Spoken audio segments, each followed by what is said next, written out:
Hello folks, this is Glenn Guy, your travel photography guru. We'll be continuing the ongoing series dealing with my upcoming photography tour to China in January 2012. Today's presentation will deal with photography opportunities in Shanghai. So Shanghai is in eastern China, and as I'm sure everyone knows, it's a very large city. The official population is 12 million. But Greater Shanghai is 22 million plus. Historically a very interesting city, one of those places where very much east meets west. Now, what to photograph? Well, there are numerous opportunities for photography in Shanghai. The Bund, a very famous area historically, wonderful architectural opportunities there. It fronts the Huangpu River. And on the other side of the river is the Oriental Pearl TV Tower. So basically all in the one spot. Three really interesting areas to photograph. And they all come together basically at Nanjing Road. So we have in front of us the Huangpu River. The Oriental Pearl TV Tower is on the left-hand side of the screen.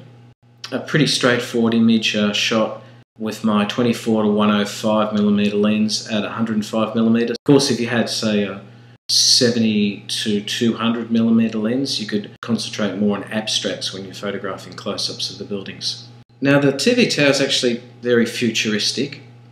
There's an observation deck on the tower which is 350 meters off ground level, and the antenna reaches 468 meters off the ground. So I used my Canon 5D Mark II camera, which is a full-frame DSLR camera. The lens I use most of the time with that camera is a fairly straightforward 24-105. It's not an incredibly fast lens at f4, but it's consistently f4. So regardless of which end of the zoom I'm at, 24 or 105, I'm able to get that maximum aperture of f4. Most zoom lenses, they don't incorporate that feature. As you zoom in, as you bring your subject matter seemingly closer to you, the ability to gather light is decreased, and you'll end up maybe with a maximum aperture of 5.6 or even less. And that's going to slow your shutter speed down, shooting under the same light compared to if you're able to do it at an aperture of f4. I started with some tripod-based work. The images that we've just seen were made with a tripod, basically just because the light's getting low and you want to avoid the possibility of camera shake.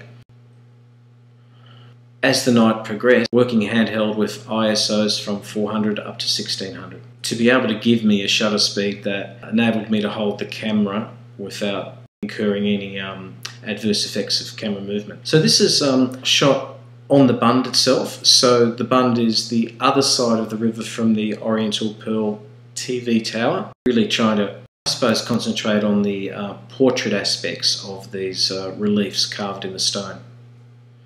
Very soft light at the end of the day, and I remember making this image and thinking back to the mid-80s when I was studying photography formally, and a photographer from America that really was shaking up the fine art world was Stephen Shaw. Kind of reminded me of his work. So in this case it's the lovely artificial lighting in the building in the background and how that ties in with the subject and the yellow top in the foreground.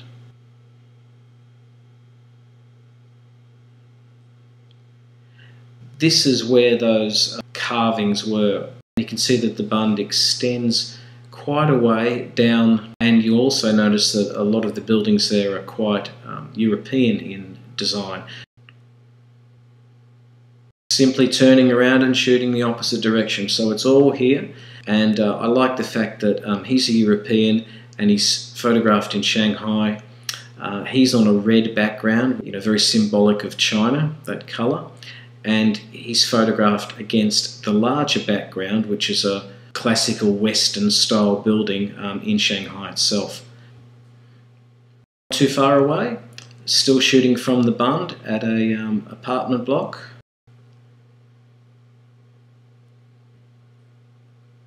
So using some architecture on the Bund and shooting through to the TV tower in the background. and now some lovely warm light got through, and so it's just a simple matter of zooming in. So I probably moved no more than 100 metres along the Bund for all of this series of pictures. So we've got lots of architectural opportunities and the ability to contrast old and new, historical with modern consumerism, and European with Asian aesthetics. Once the light was gone, it was time to embrace the new light, which was coming with the onset of night, and so I simply turned around and walked up Nanjing Road. Nanjing Road's a very, very famous part of Shanghai. You know, it's modern, it's glitzy, and it's full of neon lighting. But there are some lovely historical buildings in Nanjing Road, and you know, it's worthwhile looking up occasionally. So these people are silhouetted because the light's behind them. In this case, I've got some light spilling onto the surface of the mall, or some would say a mall, so it's an interesting place to walk around and photograph. It's actually very busy at night. There are opportunities to move around relatively unhindered. And I'm always interested in contrasts, and you know, sometimes those contrasts are humorous. So this is nice, and I think it's a nice time of day to actually, or the best time of day usually to make night photographs is actually at dusk. So you've still got some natural lighting, and in this case a beautiful blue sky, and then you've got the artificial light coming on as well. And when there's a relatively even mix between the brightness of the natural and artificial light, it's a really interesting time to make photographs. Firstly, this shot is made a little bit later on, so you can see that as the night sky gets darker, the brightness of the building is really what draws the eye, and the dynamic range, what used to be referred to as contrast, between the lightest and darkest parts of the image is now greater, and the camera's just able to record any information in the darker sky. But that's not necessarily a bad thing. You just have to fill the frame with the illuminated areas. And now what happens is the dark background, in this case the sky, really just cuts out the edge of the building and actually makes it look sharper and more colourful. So here are some dancers, some people having a good time. This is outside on Nanjing Road itself. So again, most of Nanjing Road is a mall. You can walk around and photograph relatively unmolested. A couple of times I was approached by hawkers, but that was really about it. Parallel to Nanjing Road, it's quite a lovely moment, you know, relatively quiet, calm street at that time of night. And I'm photographing down back towards the Oriental Pearl Tower on the other side of the Huangpu River. So because we'll be there in January, it'll be necessary to dress for the cold. Fresh batteries are very important for our digital devices because cold weather will really run batteries down quickly. A flash isn't a bad idea if you want to incorporate using flash in conjunction with long exposures, and I'll help people with the technical aspects of that. And a tripod is a useful device, but it just depends how quickly you want to move around to make your images and what it is you're trying to photograph. If it's just buildings and inanimate objects under low light, sure, a tripod's a very good idea, but it's much harder to make people photographs, or certainly any kind of candid photograph, if you're shooting from a fixed position with a tripod.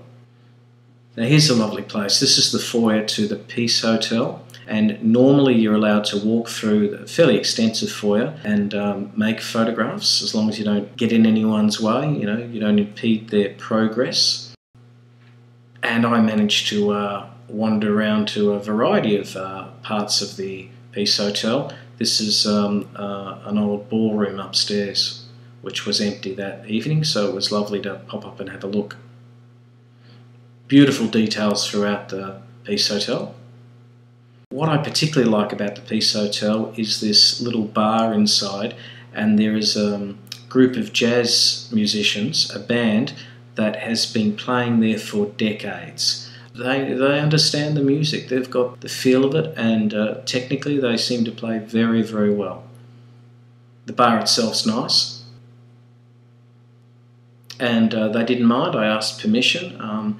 They were happy for me to pop up and make a few photographs. I only shot a handful, and I worked very discreetly, no flash. I then proceeded upstairs and had a lovely meal in one of two very nice restaurants in the hotel. There's a Chinese restaurant and a Western restaurant. This time around I dined at the Western restaurant and the food was delicious. And what was particularly interesting was I was able to get a few nice shots through the window. Not an ideal situation shooting through glass, but you know, the shot's okay. You see the position of the hotel on the Bund, directly across from the Oriental Pearl TV Tower. Now, I am negotiating with the hotel. I believe there's another place, let us say, that we can photograph from without having to shoot through glass. I can't promise it because these things are a little tricky and you think you've been given the go-ahead and you arrive there and you haven't. But it would be a nice little bonus. So the Peace Hotel, lovely place for architectural photography. And just to enjoy the ambience and the history associated with that beautiful building. Fantastic food there. We'll definitely be eating there. That's included in the tour costs. And the jazz bar is just wonderful. Those musicians are a great bunch of guys. So, January 2012, accommodation, all meals, internal flights, and any local transport is provided as part of the tour cost. I stayed at this particular hotel in January of 2011, earlier this year. And, you know, a gorgeous place to hang out. Very, very quiet hotel. Beautiful decorations, lovely decor throughout. I don't have any shots of the room itself that I stayed in, but it was lovely. Basically, these shots were made with a little Panasonic snap camera as I was waiting for my taxi to take me to the airport at the end of my trip. So they're made pretty quickly, but I just thought it'd be a nice way to show moments, if you like, within that environment.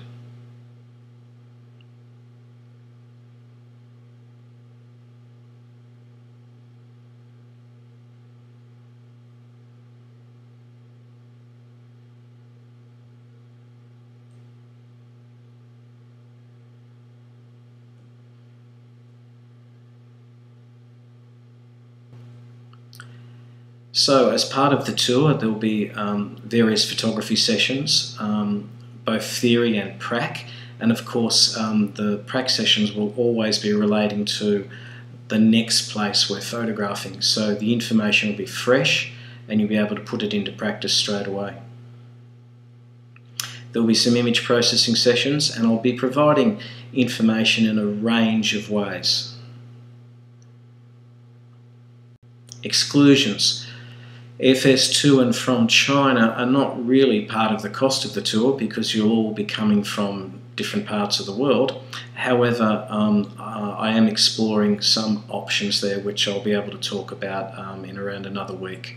Drinks and snacks, they would be at your own expense, and any accommodation and associated costs prior to and after the tour. So if you arrive in China before the tour starts, and if you leave sometime after the end of the tour, well, any costs associated with that, of course, would be yours. So you can find me on my blog at travelphotographyguru.com, on Facebook at facebook.com/travelphotographyguru, and on Twitter, twitter.com/travelphotoguru. I hope you've enjoyed the presentation. I look forward to presenting you with some more information relating to this tour later in the week. Bye for now.